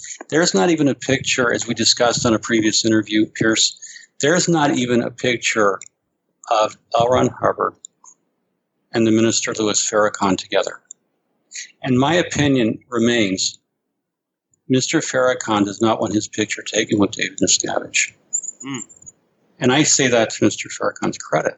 I wouldn't want my picture taken with the likes of David Miscavige. No. And were I him, and I'm obviously not speaking for him, that's just an opinion. So the fact that David Miscavige, who runs this $3 billion enterprise, the fact that he can't get anyone who's very respectable have their picture taken with him, that suggests a lot about the deplorable state of their public relations. Take a Christian leader like Joel Osteen, okay? A very charismatic, popular figure, right? Not everyone likes his prosperity gospel, I take that point, but I'm just saying someone like that, David Miscavige, hasn't had his picture taken with, or the Dalai Lama, or the Pope. Right, or any religious leader. Well, that's because you're marginalized. And so that's why you subsidize religious scholars. To use the word like J. Gordon Melton, what I'd like to know his financial records. What has the church donated to his groups, or what are the ways in which they compensated him? And this is why the church is not financially transparent, and this is why the Scientology Money Project, I work very much to find public documents to try to at least, I found $1.7 billion so far in IRS 990Ts. But digging down deeper, I'd like to know the budget they have to buy influence. And maybe that's the bigger question behind conspiracies. I guess the church would have to look at what conspiracies do we want to play to? What religions do we want to play to? How can we attract new members in? How can we improve our opinion through How can we improve? I'm sorry, let me restate that. How can we improve our reputation through association with people who we can buy or influence, people in groups? And this is called safe pointing. So the church also does things like they go into Los Angeles Police Department and they donate and they volunteer and they do things so that the Los Angeles Police Department has a better opinion of Scientology than maybe a member of the general public would or an ex-member, right? So this is just trying to keep Scientologies afloat. And L Ron Hubbard, I will mention this, Pierce. Omar Garrison actually wrote a biography of L Ron Hubbard. And this is where Jerry Armstrong uncovered L Ron Hubbard's, affirmations. Yes. When he worked with Jack Parsons and was doing OTO. Yeah, right. Salima, right? Okay. Now, Omar actually discovered that Hubbard's claims weren't true. And the church paid Omar Garrison. They gave him a big check. And the late Denise Brennan told me this because she was there. They met at Woodland Hills at a restaurant with church lawyers, and they gave Omar a big check for the manuscript. And they buried it. It's probably in David Miscavige's safe.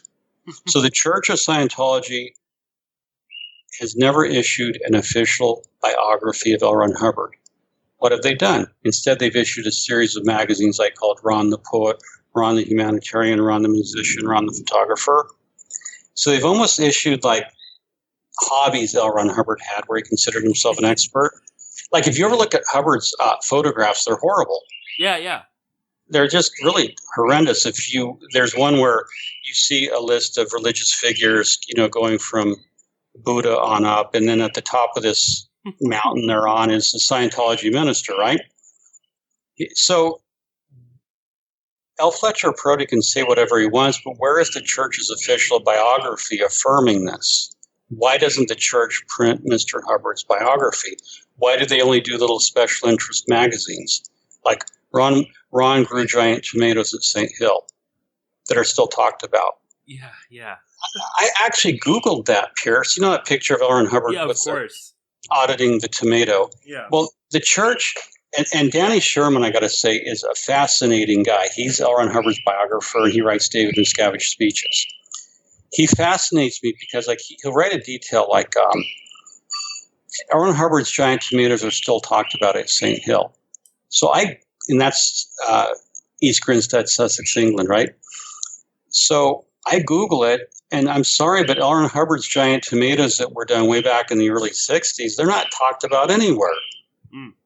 Like, look at this. Why would they be? Well, look at it like, Pierce, let's do a show on the giant tomatoes L Ron Hubbard grew in the 1960s. You'd take a pass on that. Right. As an interviewer. Yeah, I think so. No, not really compelling. Maybe you can go to Scientology Media Productions and have them spend $10 million to make a show on it. Yeah, that would be great. And actually, that's a good point. Scientology Media Productions hasn't even made a show on Ron's giant tomatoes or his war career or anything else. And L Ron Hubbard's biography is a moving target. They keep changing the goalposts. As critics keep exposing it, they have to keep changing it. So Prouty stays because he's dead, and you really can't interview the guy or challenge him, right? And that's that. Jim Mars, I tried to reach out to him while he was alive. I emailed him. I tried to contact him. I wanted him to do a podcast with me about Scientology, and he wanted nothing to do with me. I didn't get any reply at all from him. So, I tried to reach out to the guy, and obviously he may have had a personal services contract. I don't know. That prohibit him from doing that. Because obviously if I'm paying you to say good things about me, Pierce, my contract will say you can't talk bad about me. Right. And but these conspiracies are interesting because they do go from trying to reach Christians to trying to reach people who believe in aliens, which are two contrary things. Because if you're a Christian, you believe that aliens are demonic and an expression of Satan. And, there's a verse in the Bible that says Satan can masquerade as an angel of the light. And so Christians think of the New Age as a satanic counterfeit. Nevertheless, Scientology will go to Christianity and will go to those Christianity opposes. And the people over in New Age groups think that Christianity is nonsense. Many of them do, right? Mm-hmm. They believe that Christ was a cosmic figure, not a literal figure, etc. So they'll reach out their tentacles as far as they can go. That's why they make a lot of money in Narconon, treating drug addiction, even though that part of Scientology is collapsing, certainly. And they have a literacy program with Study Tech, The Way to Happiness. And they have all these front groups where they're trying to get in Scientology into society. The conspiracy stuff, they would only use where it would be appropriate, Pierce. Mm. So if you were a Christian minister and I was a Scientologist trying to speak at your church, I wouldn't mention anything about any of this stuff. Right. And so it's very compartmentalized that way. Mm. And the job that we get to do as critics and podcasters and, journalists really, is we get to put this all together and rip apart the compartments that Scientology is trying to erect internally. No, I'm so fascinated too by you just talking about that Scientology itself has no official biography of Hubbard, which you would think by now there would have been something, which is just bizarre in and of itself. And I don't want to get too deep into the CIA, the Scientology, all that stuff, but it does strike me as it's strange that you would have Prouty, who worked as a consultant for Scientology, make these claims that Hubbard was CIA when the sort of rumors of the CIA Scientology connection were rampant at one point, and Hubbard definitely saw the CIA as an enemy of his. Correct? I mean, it wasn't like they were best friends or something.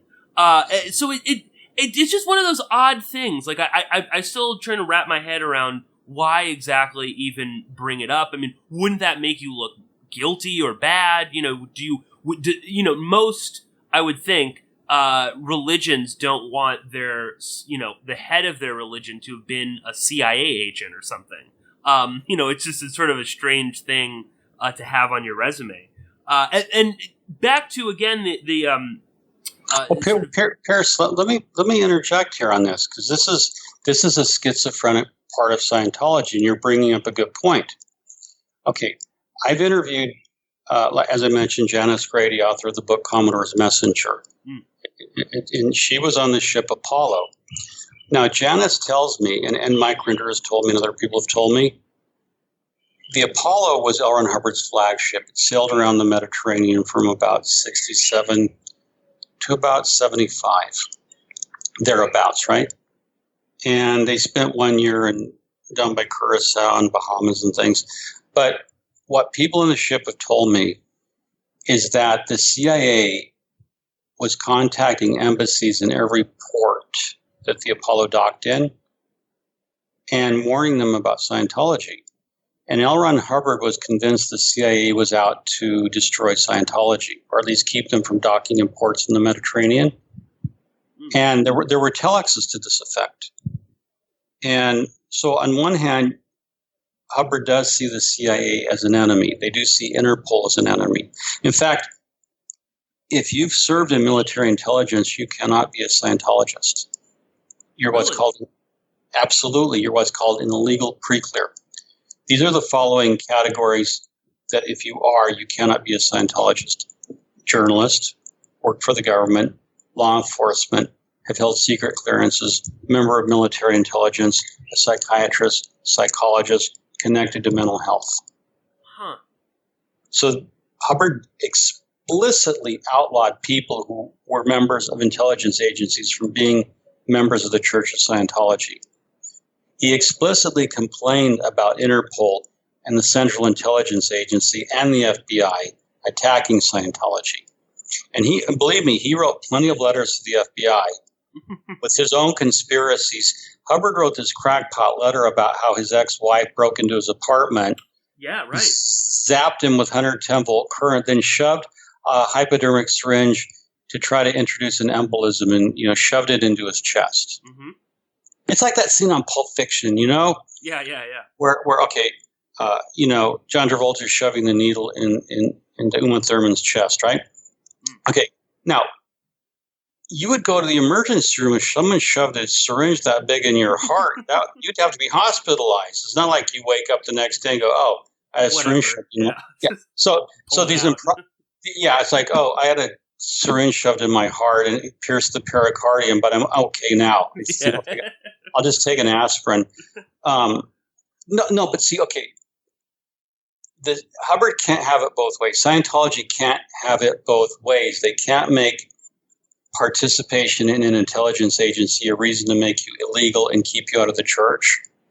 And they can't make Hubbard an intelligence agent. Okay? Now, on the fringes of Scientology, to make him appear like this romantic, larger-than-life character, this daring character, you have to give L. Ron Hubbard a secret life as an intelligence agent. Because it just makes him sexier, because his real war record is really prosaic. He lost command of 2 small ships.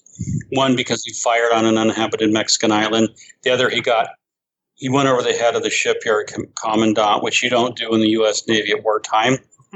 So you get an idea of Hubbard was kind of bumbled through his Navy career. And they sent him here, like send the guy there, send him to school. He went to Princeton University, and he was accepted for a 3-month class for military government, because they were going to need people for occupation government in the Far East and in Europe, right? He turns that into his whole intelligence training by the U.S. government. And Hubbard later claims he was trained by the government in intelligence, but it was really a 3-month school at Princeton. Had nothing to do with the university. It was, the military running space there, right? Right. So it's just the need to believe that the facts we know about L. Ron Hubbard are not true, and to believe that something else is true. Because really, it's pretty depressing if you're a hardcore doctrinaire Scientologist to believe that L. Ron Hubbard lied to you about a lot of stuff. Right. Like the famous lie. His first lies are here's what happened, Pierce. In May of 1950, Dianetics becomes a bestseller overnight. And Hubbard really said they thought they'd sell 5,000 copies that year. They wound up selling 150,000 copies, right? So it's a knockout bestseller. When L. Ron Hubbard's suddenly famous and he's viewed as an authority, he needs something he doesn't have. And what he needs is a biography, a pre-Scientology or pre-Dianetics biography that makes him like, how do you know all this stuff, Ron? So that's where he becomes the war hero who was crippled and blind, who used Dianetics to heal himself. Then he becomes a nuclear physicist who used his training in nuclear physicists, and therefore Dianetics and Scientology are based on science. So the origins of a lot of this are L. Ron Hubbard being very improvisational to build a biography that makes him look credible. And it's in a pre-internet age, so you really can't check. And even Arnie Lerma, Arnie told me many times that one reason that attracted him to Scientology was that he believed L. Ron Hubbard was a war hero. He believed that L. Ron Hubbard was a nuclear physicist. Right. And if you had this guy, who's obviously a nuclear physicist, is extremely prestigious. And, a war hero who used these mental techniques to heal himself, that's very powerful and seductive reason to go into this kind of group, because you want to heal yourself. You want to become smarter, more able. You want to become like L. Ron Hubbard. And then if you're promised you can go exterior from your body and still have full perceptions, that's like being the invisible man who can move around at will from continent to continent, right? Yeah. One of the fantasies when I was a kid, you remember the Invisible Man movies? Yeah. Okay. That's one of my fantasies when I was a kid. Like, I want to be invisible. I want to be able to walk around and be invisible, and I can go in the girls' locker room at school. I can spy on people, right? Anything. Whatever. These are like boyhood fantasies, right? But the idea of invisibility really appealed to certain people to have these powers, but I could actually get them scientifically. So you can see when you start pulling apart these many threads, there's mythology, lies, conspiracy, the will to believe, and Scientology's need to make L Ron Hubbard, because that's the main product they sell, are his recorded words and, recorded and written words. That's all Scientology is. In fact, Pierce, the church itself, sums up Scientology by saying that Scientology consists of the written and spoken words of L Ron Hubbard. That's it. That's it in a nutshell. So that's the only product you have to sell. Then you got to make your guy look good. I mean, no, absolutely. And, again, just what you're talking there too, with the being able to appeal to anybody. And I think it also just goes to it's very illustrative of the power that a destructive cult or a control group can have over people, where you can have this schizophrenic sort of, he's a CIA agent, he isn't a CIA agent, war hero, not a war hero, he's a nuclear scientist, or, that you can, that just sort of goes towards showing how powerful their indoctrination of these people are, where you can have people simultaneously believe in anything they want about Hubbard. It's almost like, he can be this sort of blank canvas where you can project whatever idea you want onto this person. And it's sort of an appeal to anybody from, maybe a former CIA agent to a nuclear physicist who wants to, gets involved in Scientologists. Again, just really kind of speaks volumes to the amount of undue influence this group can have on people. Sure, because convince them. Yeah, sure, because and Scientology is constructed that way, that it really, Hubbard basically said that Scientology has the answers to everything, and he made it a meta-religion. That is, it's a religion above all other religions. It answers all questions lesser religions can't, right? So Scientology says no matter what your problem is, we can handle it. Well, that's very open-ended. It's not particular like Christianity, Jesus died for your sins, right? That's a very closed system. Scientology is saying, what problem do you have? We can handle it. And your problems can range from very practical, hardcore business problems. Okay, we'll teach you how to manage a business using Mr. Hubbard's organizational business skills, right? If your problems are that you're having really bad dreams, we can handle those. We know the source of the bad dreams. Marriage. So you can go down the whole list of human problems, and Scientology says we have an answer for everything. And that can be very seductive, and that allows people to particularize Scientology for themselves. Because when you go by auditing and you go in session, you get to handle whatever you want to handle. And like in life repair, you handle whatever you handle. Like someone might have had a motorcycle accident. Someone might have been traumatized by their mother. Someone, so you can go through anything that's particular to a person when you enter Scientology and you do life repair.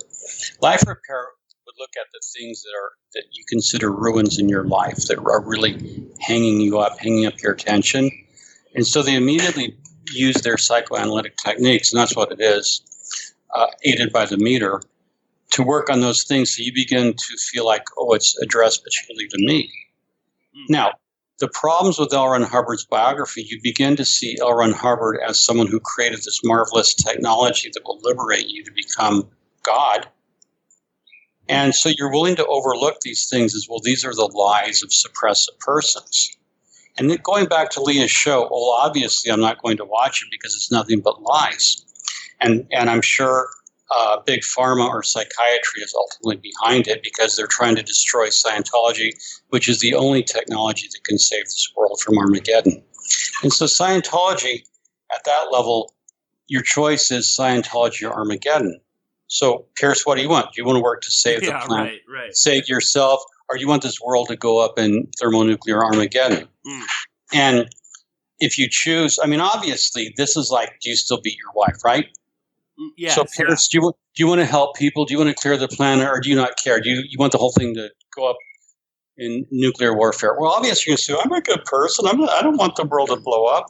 And that's, this is such a phony either or they give to you.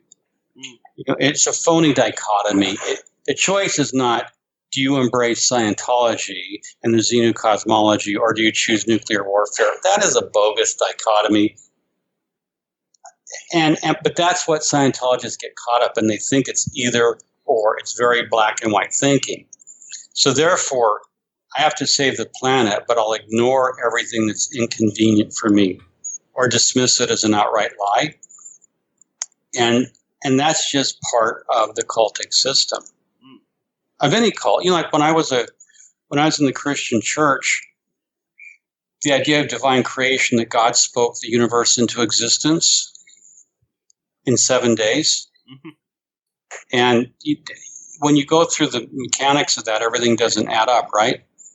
So, anyway, you just had to accept it at face value. Of course, yeah. And the whole idea of biological evolution, that we came from apes, that's an insult to God's creation. How dare you insult my faith by saying that I came from apes? And that's one of the problems of religion, is you have to embrace your subjectivity, even if it's not rational. And what's maddening to me is it's all tax exempt.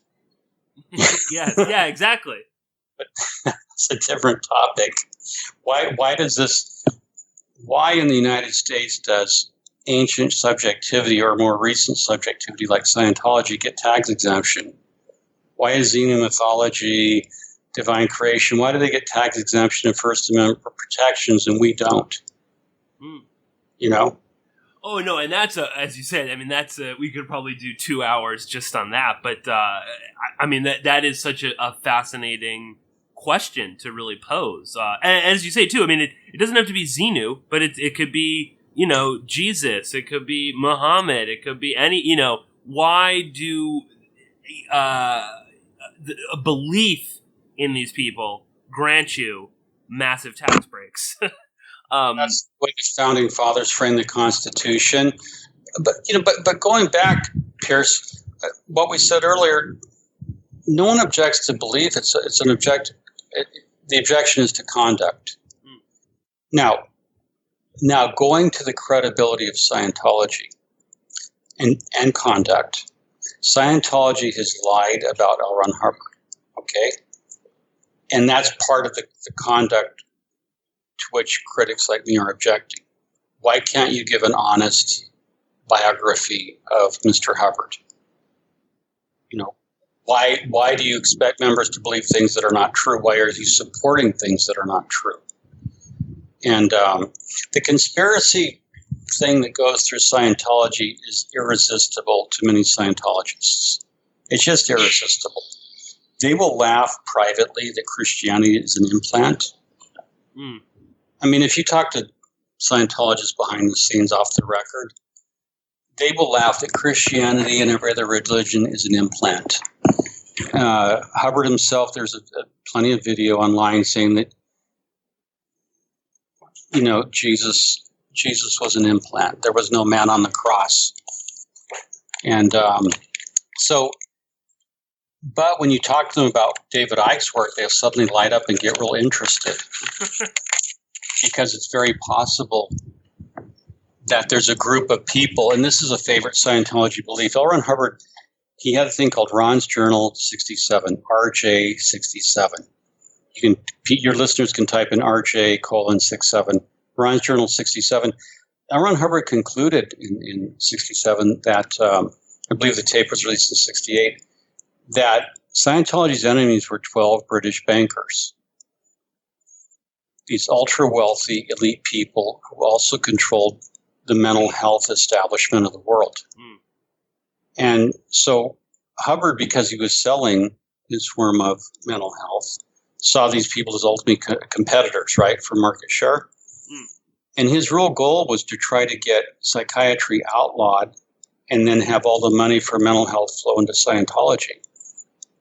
So Hubbard himself deliberately use conspiracy to create an us versus them. Classic cult tactic. We Scientologists have the answers. Our enemies are psychiatry.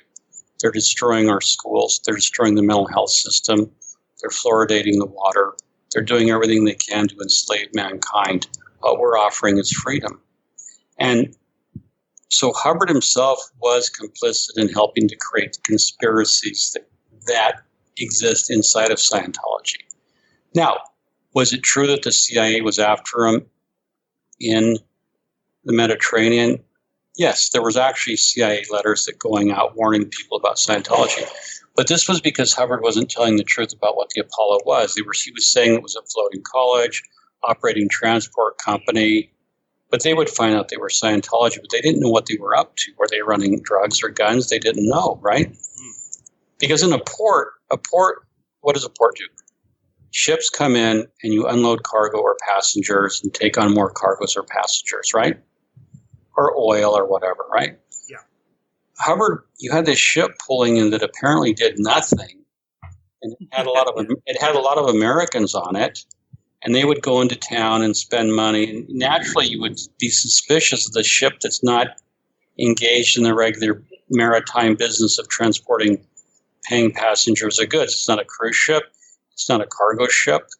It's not any particular kind of ship, except it has these people on it who are belong to a sea organization. So it did seem like a weird paramilitary, possibly CIA ship. And at one point, Pierce, the Apollo was in Curacao, and L Ron Hubbard had been hospitalized. He had a pulmonary embolism, I believe, in 1976, 75. And they didn't know if he was going to make it, according to Janice Grady. And Curacao wanted the ship the hell out. They didn't want the ship in port, so they denied the ship water. That's right. You can't have water. Just get the hell out of our port. So the conspiracies that Hubbard created very much speak to the science fiction and the paranormal, things that Fletcher Prouty spoke about, that Jim Marr spoke about, because Prouty's implication very much was secret government cabal engineering the assassination of President Kennedy. And that would resonate with Hubbard saying that 12 British bankers ruled the world. Yeah, exactly.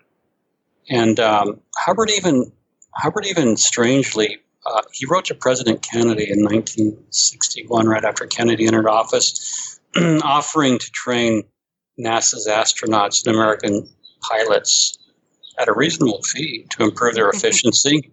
And, Kennedy's office didn't answer, and Hubbard felt snubbed. Right. And, he used to write letters to J. Edgar Hoover, as I mentioned earlier. And by 1958, the FBI was so sick of receiving these long, rambling letters from Hubbard accusing everyone of being communist or the enemies of Scientology that they just wrote a notation in 58. An agent wrote a notation on Hubbard's letter that said, "appears mental." And then they stopped reading his letters. So to your question, it's kind of like when it's convenient for Scientology, L Ron Hubbard can be an intelligence officer or CIA or anything they want him to be.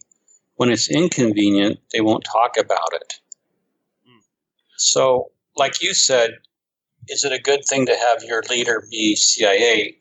In some circles, yeah, that adds mystique. In other circles, no. I mean, if you went to the Nation of Islam and said L Ron Hubbard was a CIA agent, they might not like that. Right. Yeah. No, and I think too. It strikes me from what I've read and looked into, because obviously I talk about conspiracies on my show all the time, and certainly and I don't want to dismiss the idea that the CIA works with cults. I mean, you can look no further than the Moonies, deep ties with the Unification Church and the both the CIA and the Korean CIA, which is the KCIA, running Radio Free Asia.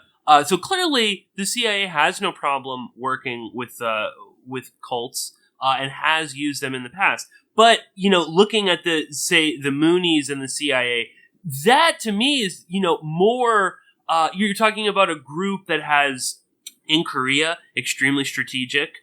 They've lots of members in Japan, again, very strategic. They're well organized. They have a veneer of sort of Christian, acceptability, and they're also powerful as well. Whereas if you look at Scientology, what do they really have to offer back in the day when these rumors exist? I mean, they're on a boat. I mean, okay, that's might be useful, but they're fairly disparate. They're all over the place, and most of the,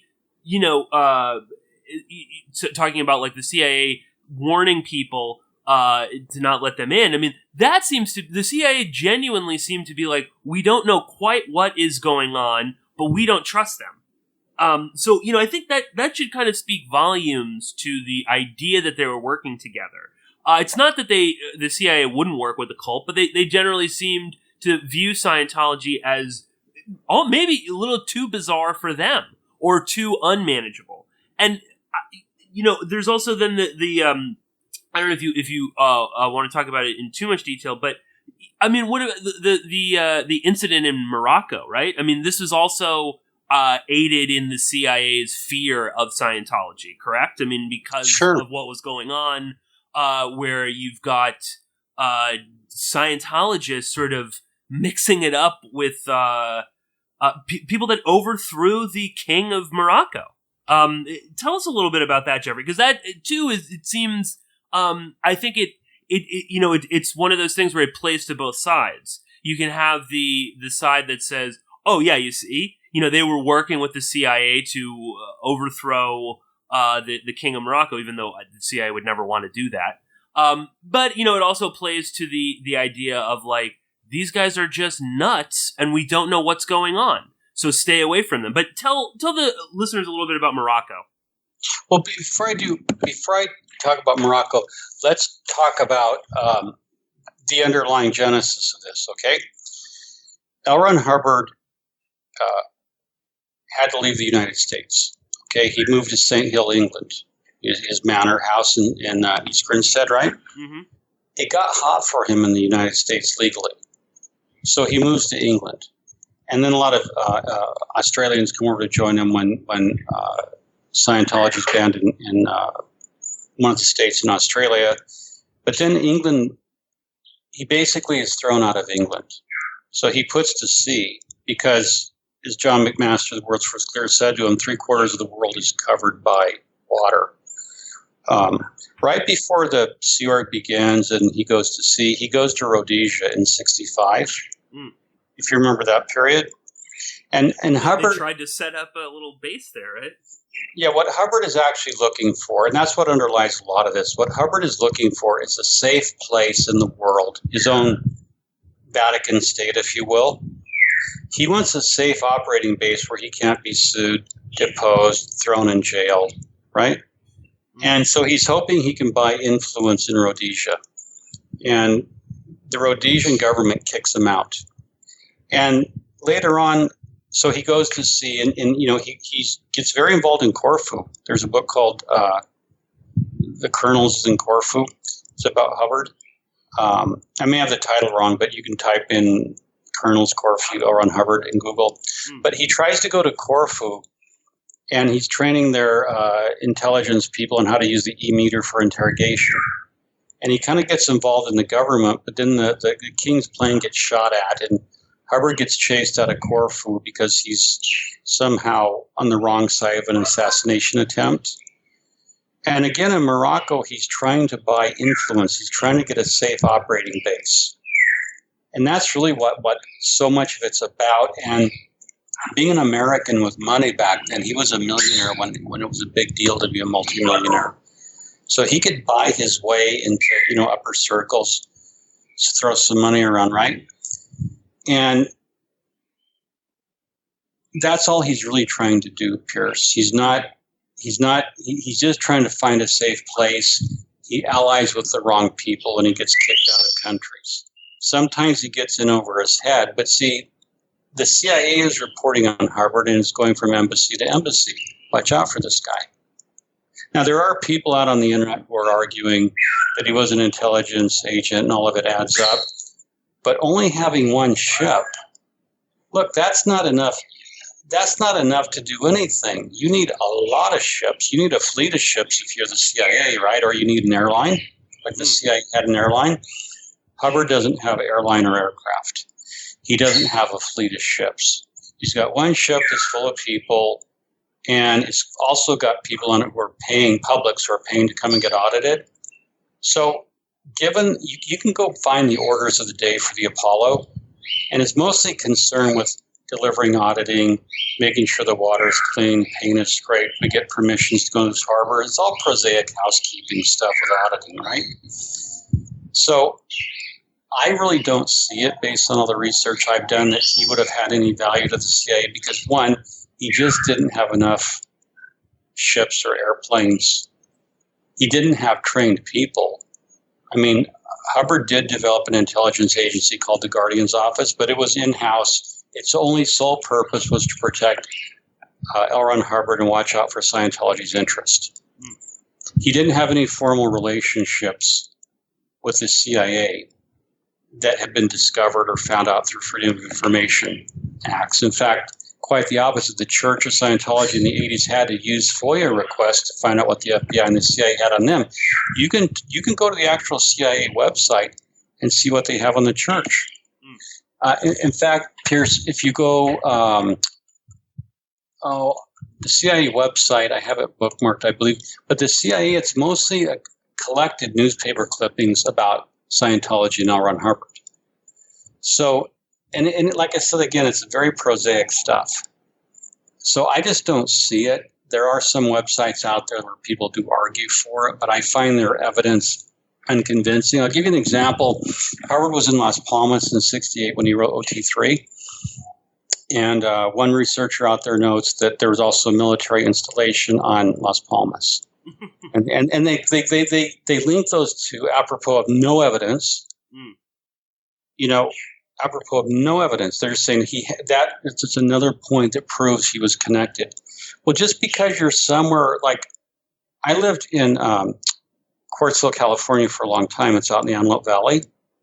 You know, and literally 15 miles from my house was Edwards Air Force Base. You know, and 5 miles from my house was the famous Skunk Works, the Lockheed Skunk Works. Sure, yeah. Now, does that mean that I'm connected to the military because I'm near those two famous places? I was even near Air Force Plant 42. But that was all coincidental. That doesn't prove that I had any relationship or connection. So the people out there who are trying to make this case, the burden is on them to prove it beyond mere coincidences. There's no smoking gun. There's no written records. And it's scant evidence. So, and you have a couple different camps, Pierce. You have the church who rests on Prouty because he's got some credibility. And then you have people who've left the church, who were thrown out of the church or left, who love conspiracies and want to make Hubbard something more than he was. And again, that kind of buttresses their belief in the technology. You know, we had a really sophisticated, you know, super guy here, superhuman. And then there are people outside of Scientology who don't really know anything about Scientology, but find it so sexy to weave in Scientology into their narrative. Yeah. Because really, I mean, if you didn't know that much about Scientology on a mundane, ordinary basis like I do, what it really does is it's out to make money. And that's its only sole purpose is, as L Ron Hubbard said, make money, make more money, make others produce those to make more money. On a mundane, day-to-day level, there's no sexy spying romance or anything. It's like Sea Org working 100-hour weeks, busting their asses to make money, and if you don't, you get punished, you get thrown in the RPF, right? It's a grind. Even as a public, you donate money. But if you're an outsider, Scientology seems, you know, sinister. Yeah. So why the hell not weave it into your story? Because it makes for like, wow, I want to hear about this. Scientology is connected to this intelligence apparatus in this way. So it allows you to kind of throw in some of the sinister nature of Scientology into your story. It makes for good reading. And that's why I always want to rely on documents, on what we can find and what we can prove, either by first-person testimony of people who were actually there, eyewitness testimony. And L Ron Hubbard certainly created Scientology, but he lied about himself, so we can't even trust Hubbard all the time on what he said, right? So this is where I use a variety of sources to try to establish what really went on. And that's just good critical research methodology. And that's why on my Scientology Money Project, I want documents. I want on my podcast, I want eyewitness testimony from a variety of different sources. I've had guests on my show who have said that Scientology technology has benefited them immensely. And I want them to say that because that's been their experience of it, right? And I honor that. Okay, it's benefited you. Then I've had other people on my podcast who said Scientology is all utter nonsense. It's all just horrible nonsense.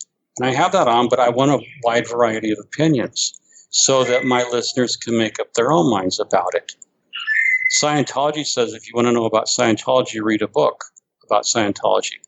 Well, you can do that, and I've read the books, but even Scientology's books only tell a fraction of the real story. Scientology, there's nowhere where it tells you how it's really organized, what it really does. Scientology has never produced one document showing any relationship between itself and the CIA. So, the burden is on people who want to make those claims at the end of the day. No, I think you're so right there too. I mean, in just the pointing that out too. I mean, that this is seems to be much more about people's own desires to, have this, as you say, this sort of sexy story. And from the outside looking in, it is very easy to weave in. Of course, I mean, you've got their connection to Hollywood. Charles Manson, you can go, there's so many angles where Scientology sort of, has dabbled or been on the periphery of these things. So it is wonderful to kind of weave them into whatever your own larger conspiracy is. But as you said, the real focus of Scientology is to elicit money from their followers. That is the whole, as you've pointed out, it is a religion of greed. This is what Hubbard was obsessed with. This is what Miscavige is obsessed with. Until the day Hubbard died, he was still collecting his military pension. Like, this guy wanted everything. That, I think, as you say, is much more what this is about. It's much more simple and, as you say, mundane. And not necessarily this crazy overarching conspiracy. Not that maybe we'll find something that will prove this, but as you point out, Jeffrey, I mean, there isn't much that really connects these two things, and people should kind of be aware of that when they kind of go into these things. But we're just about to reach the end of the show. Jeffrey, thank you so much for joining me again. I'd love to have you back on very soon. But tell the listeners out there, where can they go to find your work, to read your work, listen to it, all that? Okay, well, first is ScientologyMoneyProject.com. And on that website, my work is to unravel the Church of Scientology's money and legal labyrinth. Then I have my podcast. You can go to YouTube, type in Surviving Scientology Radio. It's also available on iTunes and SoundCloud. So my podcasts are with former high-ranking Sea Org and with some outstanding public members. And Pierce, what I'm doing on my podcast is an oral history of people who were there, who helped to make the church. And these details are so important, and I'm real interested in the oral history of Scientology. We're just about out of time. Okay. Thank you so much. We will have you back on very soon. Look forward to it, Pierce. You're the best.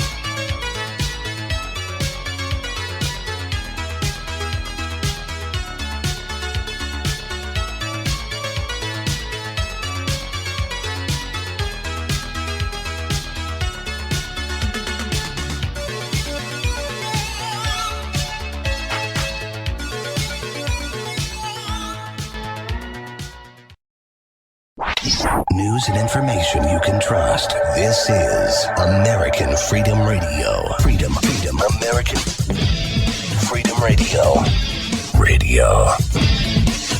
American Freedom Radio. And I hope people support American Freedom Radio. And I hope people vote with their dollars and really understand the value of having American Freedom Radio. Because that's my family. If you love me at all, Jack Blood, support American Freedom Radio. Like, my family has literally disowned me in American Freedom Radio. Danny and Don and those guys, those are my actual family. So please support these guys because they have all the technology. They have all these great things that they're going to do. But obviously, they can't do it all by themselves. So not only would I like to see you support them, I'd like to see you retweet them and repost them and really get involved and get on the bandwagon, so to speak, on doing that do-it-yourself promotion, because they're a do-it-yourself radio network, and we just need that so much. Nutritious food is real body armor. It builds muscle, burns fat, improves digestion, and feeds the entire body the nutrients it needs. Did you know the U.S. government banned the hemp plant from growing in the United States and classified it as a Schedule I drug to hide it behind the marijuana plant? People have been confused about this plant for over 80 years, and many still don't know what hemp is. So now you know hemp is not marijuana, and marijuana is not hemp. They are different varieties of the same species. HempUSA.org wants the world to know these basic facts and to help people understand that hemp protein powder is the best kept health secret you need to know about. Remember, hemp protein powder contains 53% protein, is gluten-free, anti-inflammatory, non-GMO, and is loaded with nutrients. Call 888-910-4367, 888-910-4367, and see what our powder, seeds, and oil can do for you. Only at HempUSA.org. You're listening to AmericanFreedomRadio.com, the network who perseveres in delivering intelligent debate, constructive dialogue with true independence. The freedom to broadcast the truth is not free at all. So what is American Freedom Radio worth to you? The empowering information with fun, honest and pure integrity behind it provides an example to follow. Friendships to flourish with the moral altruism that pulls no punches. The hosts sacrifice and show remarkable discipline in their duty to deliver quality radio in service to the community with strength, wisdom and loyalty. The founders of AFR wish to thank you personally for sharing your views and insights to make the best radio and alternative media. Now it's time for you to give something back and play a vital role in the future of America. Be as generous with us as we've been with you.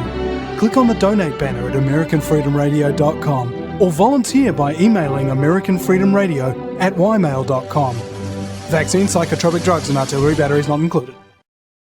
No rules, no taboo topics, no fear of doom, We are American Freedom Radio.